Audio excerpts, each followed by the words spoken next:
नमस्कार, आप देख रहे हैं मुद्दा गर्म है। मैं हूं आपके साथ प्रीति रघुनंदन। बंगाल में जैसे जैसे विधानसभा चुनाव की तारीख नजदीक आ रही है, वैसे वैसे ममता सरकार और टीएमसी में भागम भाग बढ़ती जा रही है।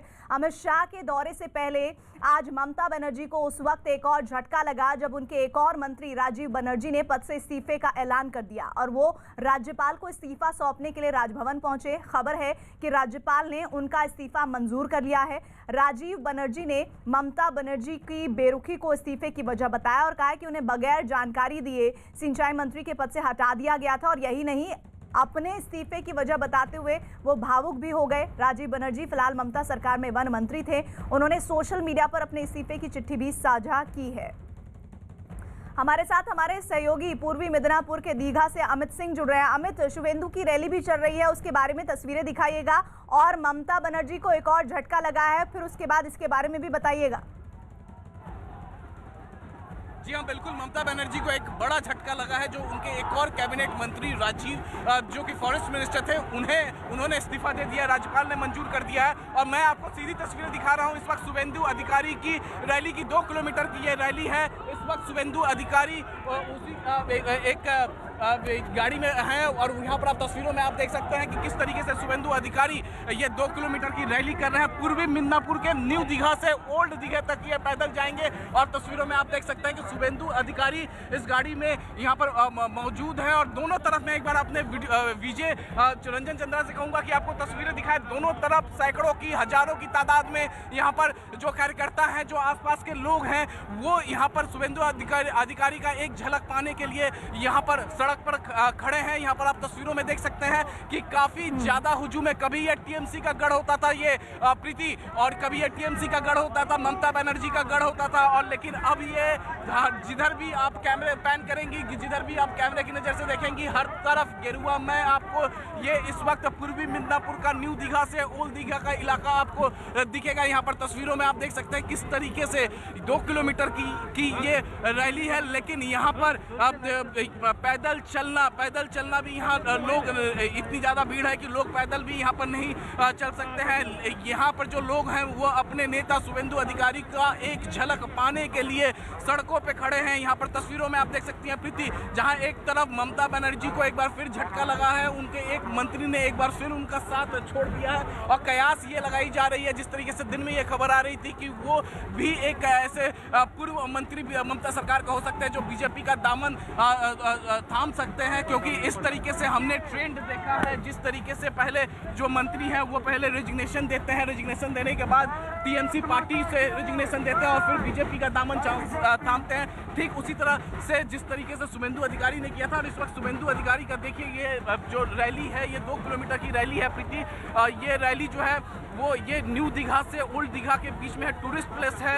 ये कभी ममता का गढ़ माना जाता था, लेकिन आज शुभेंदु अधिकारी चूंकि बीजेपी में है, तो अब यहाँ पर देखिए, मैं तस्वीरों के जरिए आपको दिखाना चाहूँगा, हर तरफ आपको बीजेपी के कार्यकर्ता और पूर्वी मिदनापुर के लोग दिखेंगे जो एक नज़र अपने प्रिय नेता शुभेंदु अधिकारी को देखना चाहते हैं। पूरी तरीके से पूर्वी मिदनापुर न्यू दीघा से ओल्ड दीघा का ये जो इलाका है, ये गेरुआमय हो गया। कभी हम जब पहले आते थे यहाँ, जब शुभेंदु अधिकारी बीजेपी ज्वाइन नहीं किए थे, तो यहाँ पर केवल टीएमसी के झंडे दिखते थे। लेकिन आज टीएमसी का झंडा नहीं दिख रहा है, हर तरफ बीजेपी ही बीजेपी और गेरुआ रंग का गुब्बारा हर तरफ यहाँ पर दिख रहा है। सैकड़ों की तादाद में जो है लोग, जो बीजेपी कार्यकर्ता हैं, वो इस वक्त शुभेंदु के साथ मार्च कर रहे हैं। ये तस्वीरें हैं पूर्वी मिदनापुर का, जहां एक तरफ ममता बनर्जी के एक और कैबिनेट मंत्री राजीव, जो कि फॉरेस्ट मिनिस्टर थे, वो उन्होंने रिजिग्नेशन दे दिया है। और दूसरी तरफ वहीं शक्ति प्रदर्शन के तौर पर भी इसको देखा जा सकता है पूर्वी मिदनापुर में शुभेंदु अधिकारी का। और देखिए किस तरीके से शुभेंदु अधिकारी की ये जो गाड़ी है, जिस गाड़ी में शुभेंदु अधिकारी सवार हैं, उसी गाड़ी में इस वक्त हम भी मौजूद हैं। और प्रीति, यहाँ पर तस्वीरों के जरिए आपको दिखाना चाहेंगे कि किस तरीके से यहाँ पर जो लोगों का है, लोगों की भीड़ है, जो लोग यहाँ पर पहुँचे हुए हैं, केवल एक नज़र शुभेंदु अधिकारी का यहाँ पाने के लिए, यहाँ पर देखने के लिए शुभेंदु अधिकारी का यहाँ पर पहुँचे हुए हैं। तो काफ़ी ज़्यादा तादाद में लोग यहाँ पहुँचे हुए हैं। बीजेपी के कार्यकर्ता है, लोकल कार्यकर्ता यहाँ पर मौजूद है, साथ ही साथ आम लोग भी पूर्वी मिदनापुर के। अमित, मैं आपके पास आऊंगी और ये तस्वीरें आगे भी दिखाते रहिएगा। बंगाल में जल्द होने वाले विधानसभा चुनाव पर चुनाव आयोग का बड़ा बयान सामने आया है। 2 दिन तक बंगाल में राजनीतिक दलों से मुलाकात के बाद चुनाव आयोग ने आज एक प्रेस कॉन्फ्रेंस की है, जिसमें चुनाव आयोग ने बंगाल में शांतिपूर्ण चुनाव कराने पर जोर दिया है। मुख्य चुनाव आयुक्त तो सुनील अरोड़ा ने बताया कि उनकी टीम के साथ मुलाकात के दौरान बंगाल के ज्यादातर राजनीतिक दलों ने शांतिपूर्ण चुनाव के लिए सुरक्षा बल तैनात किए जाने की मांग की है। Election Commission of India is committed to conduct forthcoming elections, assembly elections in the state in free, fair, ethical and safe manner while endeavoring to ensure higher voter participation amidst peaceful, harmonious atmosphere. Amit का सीधे रुख कर लेते हैं। अमित, एक बार फिर से ये तस्वीरें दिखाइए। जी हाँ, बिल्कुल प्रीति, मैं आपको एक बार फिर से ये तस्वीरें दिखाता हूँ किस तरीके से जो है ये रैली जो है ये आगे बढ़ रही है। अभी तक फिलहाल जहाँ से शुरू हुआ था वहाँ से 200 मीटर भी ये रैली नहीं बढ़ पाई है। भीड़ बहुत ज़्यादा है यहाँ पर, आप तस्वीरों में जैसा कि आप देख पा रहे हैं कैमरे की लेंस से, भीड़ काफ़ी ज़्यादा है, इसलिए जो लोगों का यहाँ पर पैदल चलना भी मुश्किल है। जो लोकल लोग हैं यहाँ पर वो शुभेंदु अधिकारी को एक झलक देखने के लिए यहाँ पर रास्तों पर खड़े हैं। इस वजह से सुरक्षा के भी दूसरी तरफ पुख्ता इंतजाम है। जिस तरीके से हमने पिछले दिनों देखा था कि शुभेंदु अधिकारी की रैली में ही साउथ कोलकाता में जिस तरीके से हिंसक झड़प हुई थी, वैसी स्थिति यहाँ पर ना हो, और इस वजह से भी यहाँ पर जो वेस्ट बंगाल पुलिस के जो जवान है वो भी तैनात हैं। यहाँ पर तस्वीरों में आपको मैं लगातार यहाँ पर दिखा रहा हूँ कि किस तरीके से ये जो पूर्वी मिदनापुर का इलाका है, न्यू दीघा से ओल्ड दीघा तक, ये इलाका पूरी तरीके से गेरुआमय हो चुका है। यहाँ पर देखिए तस्वीरों में किस तरीके से ये रैली आगे बढ़ती हुई ओल्ड दीघा में जैसे ही ये रैली पहुंचेगी वहाँ पर शुभेंदु अधिकारी जनसभा को संबोधित करेंगे, और उसके बाद जैसे ही ये जनसभा को संबोधित करेंगे उसके बाद खड़गपुर के लिए रवाना होंगे। शुभेंदु अधिकारी खड़गपुर जाएंगे, वहाँ पर जो बीजेपी के राज्य अध्यक्ष हैं दिलीप घोष, उनके साथ वहाँ पर उनकी एक जनसभा है, वहाँ पर एक मीटिंग है। और यहाँ पर आप तस्वीरों में आप यहाँ पर देख सकते हैं लगातार हम यहाँ पर जो जिस गाड़ी में शुभेंदु अधिकारी मौजूद है वो गाड़ी इस वक्त यहाँ पर रुक गई है, क्योंकि भीड़ बहुत ज़्यादा है। कभी ये टीएमसी का गढ़ होता था प्रीति, लेकिन आज यहाँ पर केवल और केवल यहाँ पर आप देख सकते हैं हर तरफ गेरुआ रंग ही आपको दिखेगा। चाहे वो बीजेपी का झंडा, गेरुआ रंग का गुब्बारा, हर तरफ गेरुआ ही गेरुआ आपको दिखेगा। जिधर भी रंजन चंद्रा हमारे विजय कैमरा पैन करेंगे आपको केवल गेरुआ ही गेरुआ दिखेगा। कभी ये टीएमसी का गढ़ होता था, ममता बनर्जी का ये गढ़ होता था, लेकिन अब जो है अब ये बीजेपी का गढ़ है। और क्योंकि बीजेपी में शामिल हो चुके हैं शुभेंदु अधिकारी, और जब से ये शामिल हुए हैं तब से यहाँ पर अब ये बीजेपी का गढ़ यहाँ पर माना जा रहा है। और इसी वजह से ममता बनर्जी ने भी यहाँ से थोड़ी दूरी पे नंदीग्राम है, नंदीग्राम पे उन्होंने एक रैली की थी, और ममता बनर्जी ने ऐलान किया है कि वो अगला इस साल का जो विधानसभा चुनाव है वो नंदीग्राम से लड़ेंगी। ममता बनर्जी ने ऐलान किया है शुभेंदु अधिकारी के ऑपोजिट में ये ऑपोजिट ये जो है वो चुनाव लड़ेंगी। तो दावा दोनों तरफ से किया जा रहा है। ममता बनर्जी भी अपनी जीत का दावा करें, जो ममता बनर्जी के समर्थक है वो कह रहे हैं कि वो 1 लाख वोटों से जीतेंगे, तो वहीं शुभेंदु अधिकारी ने कहा है कि वो 50,000 वोटों से जीतेंगे। तस्वीरें लगातार प्रीति आप देख सकती हैं किस तरीके से भीड़ है। कैमरा बयान कर रहा है कि कितनी भीड़ है यहाँ पर। लोग यहाँ पर पैदल भी नहीं चल पा रहे हैं, क्योंकि जो लोग यहाँ पर मौजूद हैं वो एक झलक अपने नेता शुभेंदु अधिकारी को देखना चाहते हैं, और इस वजह से जो है यहाँ पर काफ़ी ज़्यादा तादाद है यहाँ पर लोगों की। यहाँ पर एक नज़र मैं आपको और दिखाना चाहूँगा सामने किस तरीके से जो लोग मौजूद हैं वो हाथ हिलाकर संबोधन का स्वीकार कर रहे हैं शुभेंदु अधिकारी का। यहाँ पर तस्वीरों में आप देख सकते हैं कि किस तरीके से हाथ हिलाकर शुभेंदु अधिकारी का यहाँ पर संबोधन किया जा रहा है। जो लोकल लोग हैं वो हाथ हिला रहे हैं यहाँ पर, और लगातार ये रैली आगे बढ़ती हुई 2 किलोमीटर की ये रैली है। न्यू दीघा से ओल्ड दीघा के लिए ये रैली रवाना हो रही है। और प्रीति यहाँ पर आप तस्वीरों में देख सकते हैं कि किस तरीके से यहाँ पर लगातार ये आगे बढ़ता हुआ ये शुभेंदु अधिकारी का काफिला शुभेंदु अधिकारी का काफिला लगातार आगे बढ़ता हुआ। यहाँ पर हम शुभेंदु अधिकारी से बातचीत करने की कोशिश करेंगे। प्रीति, हम शुभेंदु अधिकारी से बातचीत करने की कोशिश करेंगे। शुभेंदुदा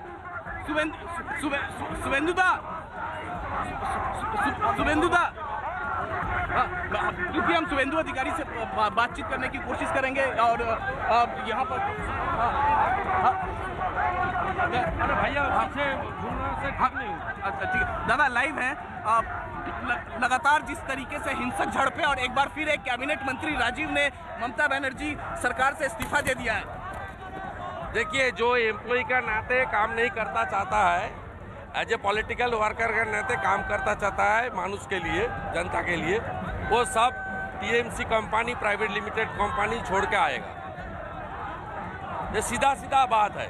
इसका राजनीतिक जमीन खिसकना शुरू हो गया, इसलिए गुंडागर्दी जितना भी है, हमारा लीडर कनिष्क पांडा का ऊपर घायल हुआ, दिल्ली चल रहा है, फॉल्स केस हुआ, हमारा डिस्ट्रिक्ट प्रेसिडेंट, मेरा छोटा भाई एक्स चेयरमैन, उसका खिलाफ भी केस किया, 2 केस किया, सब लीडर के खिलाफ।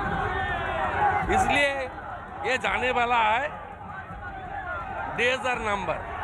दादा एक तरफ फॉल्स केस, दादा एक तरफ दादा एक तरफ फॉल्स केस और दूसरे तरफ हिंसक झड़पें। दादा एक तरफ फॉल्स केस और दूसरे तरफ हिंसक झड़पें हो रही हैं बीजेपी की रैलियों में। देखिए, इसका पॉलिटिकल जमीन पूरा खिसकना शुरू हो गया है। 2019 में बीजेपी ने हाफ कर दिया था, इस बार हम सब लोग मिला के साफ कर देगा। इस नारा वो समझ लिया जाने वाला है, इसलिए ये सब चल रहा है। तो क्या इसी वजह से नंदीग्राम वापस आ रही है ममता बनर्जी? तो क्या इसी वजह से नंदीग्राम वापस आ रही है? ट्वीट करके वेलकम कर दिया, आने दीजिए, 1.5 लाख से ज़्यादा वोट से उसको हराऊंगा। उसको उसकी एक सीट पर चुनाव लड़ना चाहिए, नंदीग्राम। दोनों में क्यों, एक में लड़ना चाहिए। आपके रैली साउथ कोलकाता में हमला हुआ था बीजेपी कार्यकर्ताओं पे। दादा, साउथ कोलकाता में आपके रैली पे हमला हुआ था। दादा आपके रैली पे हमला हुआ था साउथ कोलकाता में। दादा आखिरी सवाल है। टीएमसी के पास गुंडा है और पुलिस है, पूरा पुलिस नहीं है, कुछ एक सेक्शन ऑफ पुलिस है और कुछ नहीं है। कोई पॉलिटिकल आदमी भी नहीं है, कोई सोशल वर्कर भी नहीं है। तो ये थे शुभेंदु अधिकारी जो एक्सक्लूसिवली हमसे बातचीत कर रहे थे। यहाँ पर आप तस्वीरों में देख सकते हैं प्रीति, और इन्होंने हमला किया एक बार फिर से ममता बनर्जी पर। कहा कि जिस तरीके से राजीव जो एक कैबिनेट मंत्री ने इस्तीफा दिया है, ये यहीं से ममता बनर्जी का हार एक बार फिर शुरू हो रहा है। और जो नंदीग्राम आ रही है ममता बनर्जी, शुभेंदु अधिकारी कह रहे हैं कि खुद उन्होंने वेलकम किया है और 50,000 से ज्यादा वोटों से उनको हराएंगे ममता बनर्जी को। प्रीति और अमित, आपसे बातचीत में उन्होंने ये सीधे चुनौती दे दी है कि अगर ममता बनर्जी में दम है तो भवानीपुर या नंदीग्राम दोनों में से एक विधानसभा सीट को चुने। दोनों जगह से क्यों लड़ रही है, खुली चुनौती दे रहे हैं। इधर चुनाव आयोग ने बीएसएफ पर दिए टीएमसी नेताओं के बयान को दुर्भाग्यपूर्ण बताया है और बीएसएफ को देश के सबसे बेहतरीन सुरक्षा बल में बताया है। और एक दिन पहले हुई मुलाकात के बाद टीएमसी ने बंगाल की राजनीति में बीएसएफ को भी घसीटने की कोशिश की थी और केंद्र सरकार को घेरने के चक्कर में टीएमसी ने बीएसएफ पर बहुत गंभीर आरोप लगाए थे और बीएसएफ पर सीमा के पास के गांवों लोगों उनको बीजेपी के लिए वोट डालने का दबाव बनाने का इस तरह के आरोप लगाए थे। और इन आरोपों पर बीजेपी ने टीएमसी को करारा जवाब दिया और बीएसएफ ने भी एक बयान जारी कर टीएमसी के आरोपों को निराधार बताया। The BJP is sending BSF to the nearby villages of the border, and terrorizing the people so that they vote in favor of the BJP. कि अब जब इनसे हमारे सवाल का इनको जवाब नहीं मिल रहा है, वो इनको दिख रहा है कि शायद इनकी ये पोल खुल रही है, तो इसको है पलटवार कर लो। तो ये पलटवार कर लिए हैं। बीएसएफ सीमांत से 15 किलोमीटर तक उसका क्षेत्र है, वो केवल क्षेत्र रक्षण करता है। वो कलकत्ता और बंगाल पुलिस जैसा नहीं है कि वो सक्रिय राजनीति में उतर जाता है। Actually, whichever political party made this averment about BSF, it is unfortunate. BSF is one of the finest forces in the country. और इसी के साथ ही बंगाल में चुनाव से पहले राज्य में सियासी वार पलटवार तीखे होते जा रहे हैं और इसी गहमा-गहमी के बीच चुनाव आयोग के साथ मुलाकात के दौरान बीजेपी ने चुनावी हिंसा का मुद्दा उठाया है। बंगाल में लगातार बीजेपी और टीएमसी कार्यकर्ताओं के बीच हो रही हिंसक झड़प के बीच बीजेपी ने चुनाव आयोग से मतदान से 15 दिन पहले केंद्रीय सुरक्षा बल तैनात करने की मांग की है और बीजेपी का आरोप है कि बिना केंद्रीय सुरक्षा बल के बंगाल में निष्पक्ष चुनाव कराना संभव नहीं है। चुनाव आयोग की टीम आजकल बंगाल के दौरे पर है और राजनीतिक दलों से मुलाकात भी कर रही है। पश्चिम बंगाल बीजेपी के अध्यक्ष दिलीप घोष ने न्यूज 18 से खास बातचीत में दावा किया है कि बंगाल में जैसे जैसे चुनाव नजदीक आ रहे हैं वैसे वैसे लोगों को इस बात का डर सता रहा है कि वो निष्पक्ष वोट डाल पाएंगे या नहीं। बीजेपी ने बॉर्डर इलाकों में वोटर लिस्ट की जांच की भी मांग की है। आप फिर एक बार वोट चुनाव आ रहा है तो लोग डरे हुए हैं कि वोट कर पाएंगे क्या, हम अपना वोट डाल पाएंगे, ऐसा है। आज चुनाव कमीशन आए तो उनके सामने विषय हमने रखा 4 से 5 लाख ऐसे गैर कानूनी लोग जो घुसे हैं। बॉर्डर की जो वोटर लिस्ट उसको सर्च करिए आप पता चल जाएगा अस्वाभाविक वृद्धि जो हो रही है। हम भी उनको वही निवेदन किया कि आप उसको जांच करिए, एकदम से इतने वोटर कैसे बढ़ गए हैं एक जगह में, बॉर्डर इलाका में। अमित, अभी बीते दिन हमने देखा कोलकाता में जब शुभेंदु अधिकारी की रैली और सभाएं हुई थी, रोड शो निकला था, तब काफी हुड़दंग की तस्वीरें भी आई थी सामने और बीजेपी ने आरोप लगाया था ये सब कुछ टीएमसी के जरिए करवाया जा रहा है। लेकिन एक बार फिर से हम देख रहे हैं इस इलाके में दीघा में ये रोड शो निकल रहा है। इस बार अगर कुछ ऐसी घटना होती है तो कुछ तैयारी अलग तरह की दिख रही है आपको? बीजेपी की फोर्सेस की तैनाती है, क्योंकि पिछली बार कोलकाता में तो नहीं दिख रहे थे पुलिस के, ना जवान दिख रहे थे, ना सुरक्षा बल दिख रहे थे।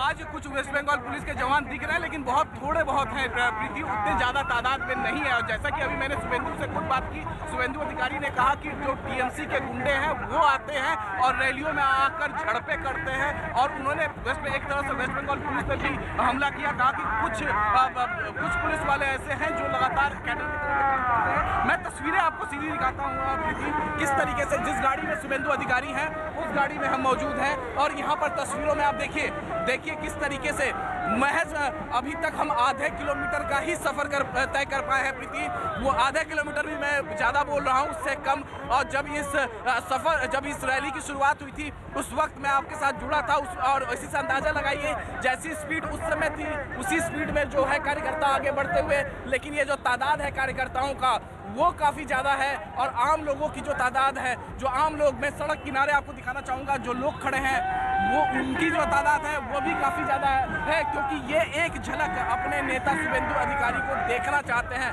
और शुभेंदु अधिकारी का ये गढ़ है और शुभेंदु अधिकारी की वजह से टीएमसी का गढ़ माना जाता था पहले, लेकिन अब जब टीएमसी से बीजेपी में आ चुके हैं शुभेंदु अधिकारी और लगातार हमलावर है और सीधे वो ममता बनर्जी को निशाने पर ले रहे हैं। शुभेंदु अधिकारी सीधे ममता बनर्जी को ये निशाने पर ले रहे हैं और इसी वजह से जो एक फाइटिंग यहाँ पर कल्चर देखा गया, चाहे 2011 में जब सत्ता में बदलाव हुआ था तो उस समय इसी तरीके से लेफ्ट के साथ फाइट कर रही थी ममता बनर्जी और आज इसी तरीके से शुभेंदु अधिकारी और बीजेपी के तमाम जो दूसरे बड़े नेता हैं, चाहे वो दिलीप घोष हो, अर्जुन सिंह हो, वो जो बड़े नेता हैं वो लगातार इस तरीके से फाइट कर रहे हैं। अभी जब रैलियां होती हैं तो झड़पें होती हैं। बीजेपी के नेता शुभेंदु अधिकारी रोड शो निकाल रहे हैं। हमारे सहयोगी अमित लगातार इसकी तस्वीरें दिखा रहे हैं। और एक और बीजेपी ने बंगाल में चुनाव से पहले हिंसा के लिए टीएमसी को घेरा है। बंगाल के बर्धमान में बीजेपी के कुछ कार्यकर्ताओं के आपस में भिड़ने की भी तस्वीरें सामने आई हैं और अटकलें लगाई जा रही हैं कि दो गुटों की इस लड़ाई की वजह वो नेता और कार्यकर्ता हैं जो टीएमसी छोड़कर बीजेपी में शामिल हुए हैं। और इसी बात पर गुस्सा जाहिर करने के लिए कुछ लोग पार्टी दफ्तर पहुंचे हैं जहां मौजूद बीजेपी के दूसरे गुट के लोगों से उनकी मारपीट हुई है। दोनों गुट जब आपस में भिड़े तो ये भूल गए कि वो एक ही पार्टी में हैं। उन्हें देखकर ऐसा लगने लगा कि वो एक दूसरे के खून के प्यासे हो गए हैं। उन्होंने एक दूसरे को खूब बुरा भला कहा और लड़ते रहे। यही नहीं, हाथापाई के बीच दो गाड़ियों में आग लगा दी गई और पार्टी दफ्तर की खिड़कियों के कांच तक तोड़ दिए गए। बर्धमान जिले के बीजेपी दफ्तर के बाहर यह हंगामा बहुत देर तक चलता रहा और इसी तरह के हंगामे की तस्वीरें आसनसोल से भी सामने आई, जहां केंद्रीय मंत्री बाबुल सुप्रियो की मौजूदगी में बीजेपी दफ्तर में बवाल देखने को मिला है। जिसके बाद बीजेपी के गुट के नेता ने आरोप लगाया कि यह सारा हंगामा टीएमसी के चुनावी रणनीतिकार प्रशांत किशोर के इशारे पर हुआ है, जबकि दूसरे गुट ने टीएमसी से बीजेपी में आए लोगों पर अपना गुस्सा उतारा है। और अब बात करते हैं किसानों के आंदोलन की। दिल्ली के विज्ञान भवन में किसानों की सरकार के साथ 11वें दौर की बैठक शुरू हुई थी और इस बैठक के लिए राकेश टिकैत समेत तमाम किसान नेता पहुंचे थे। सरकार की तरफ से कृषि मंत्री नरेंद्र तोमर और केंद्रीय मंत्री पीयूष गोयल मौजूद थे। हालांकि बैठक शुरू होने के 18 मिनट बाद ही रुक गई, तब से बैठक शुरू नहीं हो पाई है। किसान नेताओं की तरफ से सरकार के प्रपोजल को रिजेक्ट किए जाने की जानकारी देने के बाद बैठक में ब्रेक लिया गया और केंद्रीय मंत्री उठकर दूसरे कमरे में चले गए। खास बात यह कि बैठक शुरू होने के सिर्फ 18 मिनट बाद ये ब्रेक लिया गया और अब तक ये बैठक शुरू नहीं हो पाई है। तो बहुत महत्वपूर्ण ये जानकारी इस बैठक से जुड़ी हुई जो कि विज्ञान भवन में चल रही थी, जिसके बारे में ये जानकारी आई कि आज की जो बैठक है 22 जनवरी, आज की तारीख बहुत अहम पड़ाव किसान आंदोलन में होने जा रही है। लेकिन बैठक शुरू होने के महज 18 मिनट बाद जो ब्रेक लिया गया है, उसके बाद ये बैठक नहीं शुरू हो पाई है। जानकारी ये है कि जो सरकार की तरफ से प्रपोजल किसानों को दिया गया है, किसानों ने इस बात की जानकारी दे दी है कि हम ये प्रपोजल एक्सेप्ट नहीं कर रहे हैं, हम इसको रिजेक्ट कर रहे हैं। हालांकि बैठक के लिए रवाना होने से पहले किसान नेताओं ने साफ किया कि तीनों कृषि कानून सरकार को वापस लेने होंगे और इसके अलावा कोई प्रस्ताव नहीं माना जाएगा। साफ है, किसान अपनी जिद छोड़ने के लिए तैयार नहीं है। सवाल ये कि जब सरकार इनकी बातें मानने को तैयार है तो किसान बार बार इनकार क्यों कर रहे हैं। इससे पहले भी कल कृषि सुधार कानूनों को रद्द करने की मांग पर अड़े किसानों ने केंद्र सरकार के प्रस्ताव को सिरे से खारिज कर दिया था। किसानों के रुख को देखते हुए आज की बैठक से कुछ खास उम्मीद नजर नहीं आ रही है। कल बहुत डिस्कशन हुआ, 10 बजे तक डिस्कशन हुआ और एक रात सबकी बनकर आई कि नहीं रिफिल नहीं, हम रिफिल चाहते हैं, ये होल्ड नहीं। होल्ड क्या आ जाएगा?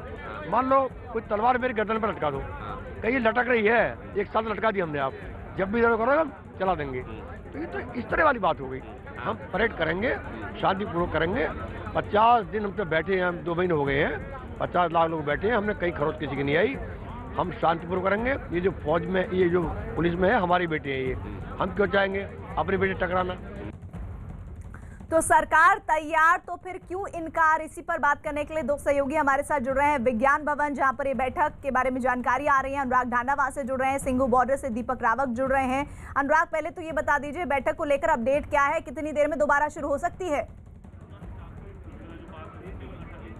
देखिए, बिल्कुल अजीब स्थिति है इस वक्त। सिर्फ 18 मिनट ये बैठक चली थी और उसके बाद अब 3 घंटे हो चुके हैं। 3 घंटे हो चुके हैं ब्रेक शुरू हुए, ये ब्रेक खत्म नहीं हो रहा है। तो अब अभी तक भी किसान जो है वो मीटिंग हॉल में बैठे हुए किसान नेता, और अभी तक भी आमने सामने केंद्रीय मंत्री और किसान नेता नहीं हुए हैं 3 घंटे के ब्रेक के बावजूद। तो साफ तौर पर कोई किसी तरीके की एक राय या कोई, मुझे लगता है कि उम्मीद किसान नेताओं या सरकार की तरफ से भी अब इस आज की जो मीटिंग है उससे कम नजर आ रही है, क्योंकि दोनों पक्ष सिर्फ 18 मिनट शुरू के बातचीत हुए और उसके बाद से ही लगातार ब्रेक चल रहा है। किसानों ने अपनी अलग बैठक की, उन्होंने दोबारा से चर्चा की और वो फिर उसके बाद मीटिंग हॉल में पहुंचे, लेकिन उसके बाद से ही केंद्रीय मंत्री और किसानों का आमना सामना दोबारा से नहीं हुआ है। बैठक यानी दोबारा शुरू नहीं हुई है। 3 घंटे बीत चुके हैं। एक बात जो फर्क है पहले से और अब में, पहले एकमुश्त एक राय से सब लोग खारिज करते थे सरकार के प्रस्ताव को, लेकिन कल जब बैठक हुई तो उसमें ये देखने को मिला कि 2 अलग अलग राय थी। एक राय ये थी कि अगर 3 साल के लिए सरकार स्थगन के लिए मान जाती है तो फिर हमें इसको समझौते को स्वीकार कर लेना चाहिए, और एक राय ये थी कि तीनों बिल वापस हों। सिर्फ यही एकमात्र रास्ता है। मेजॉरिटी से इस रिजेक्ट किया गया सरकार के प्रस्ताव को। अनुराग, मैं आपको रोककर एक सवाल पूछना चाह रही हूँ, बैठक शुरू होने की उम्मीद कितनी है? कितनी देर में शुरू हो जाएगी दोबारा?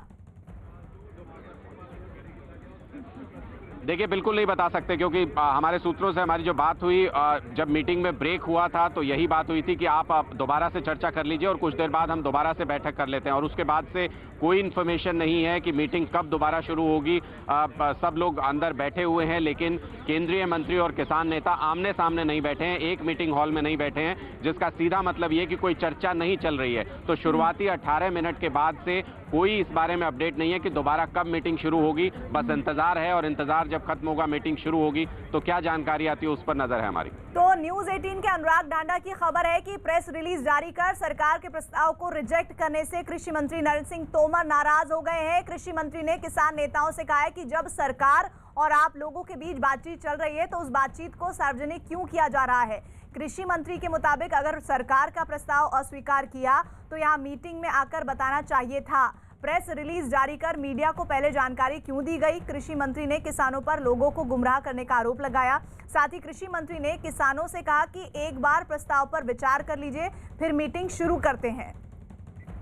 दीपक, किसान तो कह चुके हैं कि हम प्रपोजल एक्सेप्ट ही नहीं करते हैं, लेकिन कृषि मंत्री कह रहे हैं कि पहले आप विचार कर लीजिए, फिर मीटिंग करेंगे। तो अब किसान क्या कह रहे हैं इस पर?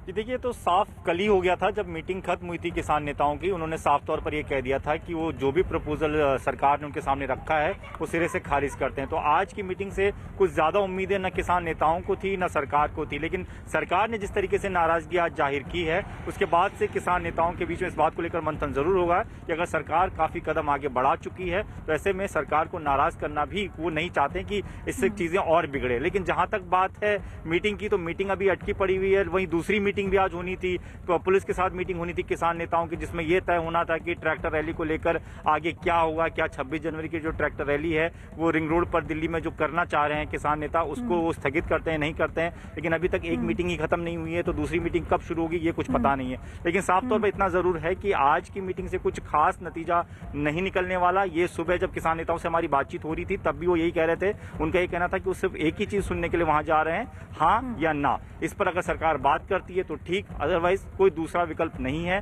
कोई बीच का रास्ता नहीं चलेगा। ठीक है, किसान किस तरह अपनी बातों पर अड़े हैं और ये उनके बयान से साफ हो जाता है। सरकार के साथ होने वाली बैठक के लिए रवाना होने से पहले राकेश टिकैत ने साफ किया कि किसान बजट देखकर ही घर जाएंगे, यानी लड़ाई अभी लंबी चलने वाली है। टिकैत के मुताबिक किसानों की मांग अब भी पुरानी है, उसमें कोई बदलाव नहीं हुआ है। किसान नेता राकेश टिकैत इस वक्त हमारे साथ है। टिकैत साहब, आज आपकी मीटिंग होनी है और उसके क्या रखेंगे आज मीटिंग में एजेंडा ये रहेगा कि जो उनके बिल हैं उन्हें वापसी ले लो, MSP पे कानून बना दो। कल पता ये कहा जा रहा था कि 15-20 संगठन सहमति में हो गए थे, फिर अचानक शाम तक कैंसिलेशन आ गया ऑफर का। अभी बात करेंगे, मैं वहाँ था नहीं। आज क्या रखेंगे? अब ये ठंड भी है, अरे ठंड मतलब सरकार को अभी ठंड दिख रही 2 महीने से, अभी दिखेगा ठंड उसको। आपने कहा कि बजट भी देखेंगे भाई, बजट भी तो देखना है। हाँ, बजट भी तो होगा। तो किसान आंदोलन पर ये जो बैठक को लेकर लगातार जानकारी आ रही है, आपसे आगे साझा करेंगे। अभी रुक कर लेते हैं बिहार से जुड़ी खबरों का। अब सोशल मीडिया पर मंत्रियों, सांसदों, विधायकों और सरकारी अधिकारियों के खिलाफ आपत्तिजनक टिप्पणी करना लोगों को भारी पड़ेगा। बिहार सरकार ने इन मामलों में IT एक्ट की कार्रवाई की जाएगी, जिसके लिए बिहार पुलिस की ओर से आदेश जारी कर दिया गया है। JDU ने इस फैसले को सही ठहराया और कहा है कि इस कदम से सोशल मीडिया के गलत इस्तेमाल पर रोक लगेगी। वहीं RJD ने इस फैसले को तुगलकी फरमान करार दे दिया है।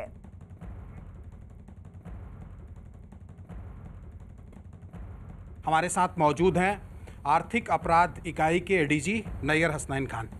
आपने एक लेटर जारी किया है, क्या है उस लेटर का मकसद? देखिए, मैंने सभी राज्य सरकार के जितने भी प्रधान सचिव व सचिव हैं उनको एक पत्र के माध्यम से अनुरोध किया है कि अगर सोशल मीडिया में किसी भी सरकारी पदाधिकारी या सरकार के प्रतिनिधियों के विरुद्ध या माननीय सांसद या विधायक, बहुत सी इस तरह की शिकायतें संज्ञान में आ रही हैं कि विगत कुछ दिनों से अभद्र, आपत्तिजनक और अनर्गल टिप्पणियां कुछ सोशल मीडिया पर कुछ ग्रुप्स के द्वारा, कुछ लोगों के द्वारा दी जा रही है। इसमें कार्रवाई के लिए जनरली ऐसा पाया जा रहा था कि संशय है कि ये कार्रवाई कहाँ से होगी, इसमें अगर कानूनी कार्रवाई करना चाहे कोई व्यक्ति तो कहाँ से करेगा, कौन इसकी एजेंसी है। तो इस पत्र के माध्यम से सभी को ये सूचना दी गई है कि economic offences unit nodal agency है साइबर क्राइम की, और अगर सोशल मीडिया में इस प्रकार का किसी भी व्यक्ति की प्रतिष्ठा का हनन या उसके बगैर किसी प्रकार का आरोप या समाज में अशांति का माहौल फैलाने का प्रयास किया जाता है तो वो साइबर क्राइम की श्रेणी में आता है और वो दंडनीय अपराध है। साइबर अपराध की श्रेणी में आने वाले मामलों के लिए जो कदम उठाया गया है, निसंदेह ये स्वागत योग्य पहल है। जनप्रतिनिधियों और अधिकारियों के खिलाफ सोशल मीडिया और इंटरनेट का जिस तरह से दुरुपयोग हो रहा है, इस पर हमारी सरकार ने अगर कोई कदम उठाने का निर्णय लिया है तो इसकी सर्वत्र सराहना की जानी चाहिए। छोटी छोटी चीजें जहां आपसे सवाल पूछा जाता है, आप जेल भिजवाएंगे लोगों को। आपकी हिटलर शाही पर सवाल पूछेगा तो हिटलर विशेषण के आधार पर आप जेल भिजवाएंगे। इतना सनद रहे माननीय मुख्यमंत्री जी और आपकी पूरी की पूरी टीम। जिस प्रकार मैंडेट के व्याकरण को आप संभाल नहीं पा रहे हैं, उसको समझ नहीं पा रहे हैं, बिहार की जनता इस तुगलकी तालिबानी फरमान को कतई स्वीकार नहीं करेगी। सड़कों पे बवाल मचेगा, फिर आप ये फरमान हाथ में लेके घूमते रहना एक कागज के टुकड़े से ज्यादा नहीं।